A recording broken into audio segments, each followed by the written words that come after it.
साथियों, यह तो हुई आर्यों के बाहर से आने, दास दासियों को जीतने की बात। अब तक इस पर आर्य दृष्टिकोण से विचार किया गया है। आइए अब इस पर विचार करें कि क्या दास और दासियों के नाम का प्रयोग जाति सूचक है। जो इसका समर्थन करते हैं वे इसका प्रमाण देते हैं। जो लोग दासों और दासियों से जातीय संघर्ष मानते हैं वे निम्नलिखित प्रश्नों का उत्तर दें। ऋग्वेद में प्रयुक्त मिध्रावक और अनास को दासियों के लक्ष्य गुण के समान बताया गया है। ऋग्वेद में दास कृष्ण वर्ण के कहे गए हैं।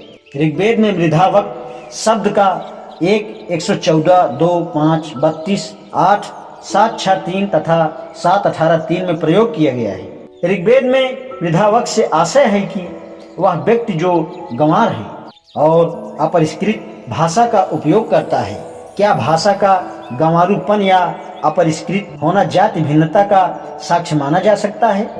इसे साक्ष्य के रूप में ग्रहण करना विवेकशीलता नहीं है। ऋग्वेद 5:29-10 में अनास का अर्थ क्या है, इसकी 2 व्याख्याएं मिलती हैं। प्रोफेसर मैक्स मूलर के अनुसार अनास का अर्थ बिना नाक वाला या चपटी नाक वाला है।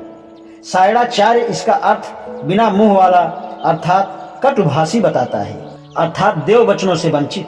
सायणाचार्य ने इस शब्द को अनअसा पढ़ा है। मैक्स मूलर के अन्नासा अर्थात बिना नासिका वाला, इनमें शुद्ध क्या है, इनका विचार विसंगत मालूम होता है।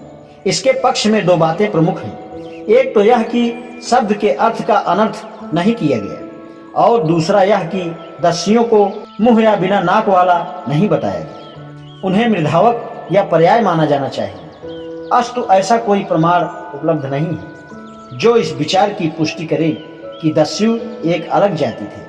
अब दासों को दें। यह सच है कि ऋग्वेद 6:47-21 में दासों को कृष्णांग बताया गया है। फिर भी इस विचार को स्वीकार करने से पहले निम्नलिखित बातों पर विचार करना जरूरी है। ऋग्वेद में दासों के लिए केवल एक बार कृष्ण योनि शूद्र का प्रयोग किया गया है। यह स्पष्ट नहीं है कि क्या यह शब्द लाक्षागेक रूप से प्रयोग किया गया है या शाब्दिक अर्थ में।